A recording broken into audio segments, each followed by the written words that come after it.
मैं सुबह से अंडे पर बैठे बैठे थक गई हूँ। अब तुम थोड़ी देर अंडे पर बैठो और मैं नदी से पानी पीकर आती हूँ। थोड़ी देर में आ भी जाना। तुम जब भी नदी पर जाती हो शाम को ही लौटती हो। मुझे भोजन लेने भी जाना है। मर तो नहीं जाओगे तुम अंडे पर बैठने से। जैसा ये अंडा मेरा है वैसे तुम्हारा भी है। ये कहते हुए गोरी कौवी अपने घर से निकल जाती है।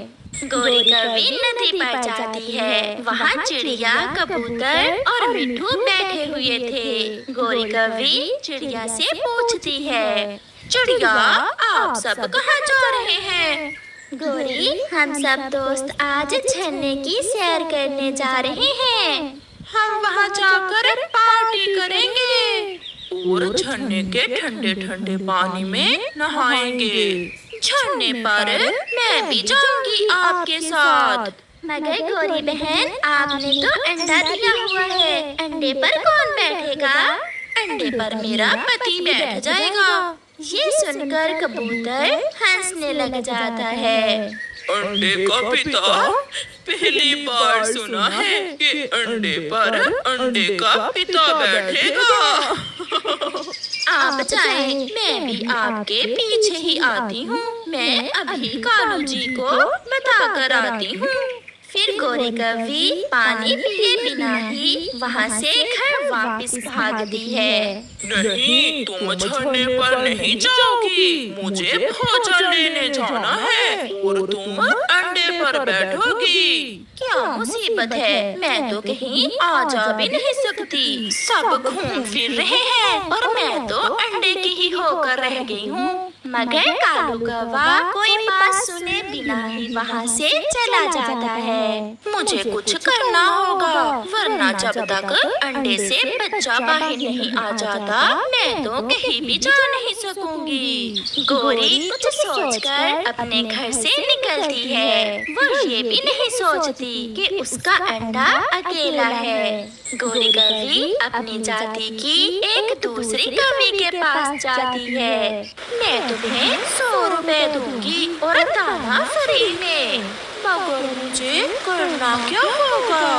जितने दिन मेरे अंडे से बच्चा बाहर नहीं आ जाता तुम्हें मेरे अंडे पर बैठना है।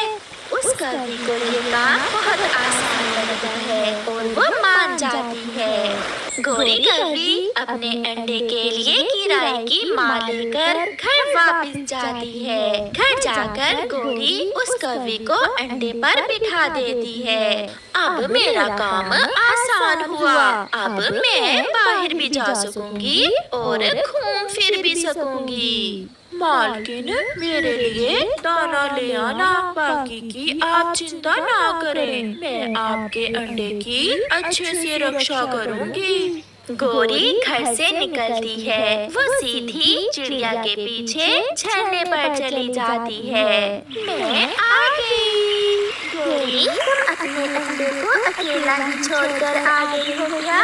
नहीं चिड़िया, मैंने अपने अंडे के लिए किराए की माँ ले ली है। आज से वही मेरे अंडे पर बैठा करेगी और मैं करूँगी मौज मस्तियाँ। गोरी, एक माँ को अपने बच्चों के लिए अपना सब कुछ कुर्बान करना पड़ता है। मिट्ठू, मैं उन माँओं में से नहीं हूँ। फिर गोरी सारा दिन झरने पर गुजारती है। शाम को कालू कौवा जब घर आता है तो अपने घर में एक अजनबी। और यहाँ मेरे घर में क्या कर रही हो? मुझे आपकी पत्नी ने अंडे पर बैठने के लिए तनख्वाह पर रखा है। ये सुनकर कालू तो हैरान हो जाता है। क्या? ये क्या कह रही हो तुम? आप अपनी पत्नी से पूछ लेना। वही मुझे यहाँ छोड़कर झरने पर गई है। मुझे भूख लगी है। क्या आपके पास कुछ खाने को है? ये लो, ये 2 दाने हैं, आप खा लें। नहीं, एक मैं खा लेती हूँ और एक आप खा लें। आपकी पत्नी कह रही थी कि वो बाहर से भोजन खाकर ही आएगी। पहली बार कालू कौवे से किसी ने प्यार से बात की थी। उसे उस कवि की ये बात बहुत अच्छी लगती है।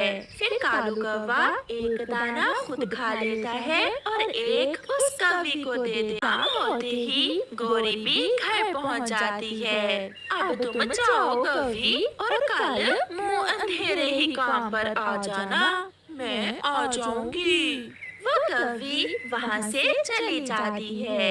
पक्षी संतान के लिए दुआएं करते हैं और आपको ऊपर वाले ने अंडा दिया है, मगर आप अपने अंडे से प्यार ही नहीं करती हो। प्यार करती हूँ, इसीलिए तो अपने अंडे की रक्षा के लिए किराए की माँ रखी है। तुम चिंता ना करो, इस कवि को तनख्वाह मैं अपनी माँ से लाकर दे दूंगी।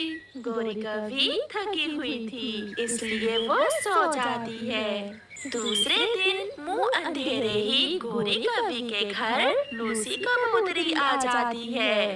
गोरी, मैं दूसरे जंगल मेला देखने जा रही हूँ, क्या तुम भी जाओगी? मेरी नौकरानी आने ही वाली होगी, वो आले मैं तो जरूर जाऊंगी। तो फिर मैं जाती हूँ, तुम बाद में आ जाना। रुको रुको लूसी, कालू, जब तक वो कवि नहीं आ जाती तब तक आप अंडे पर बैठ जाओ।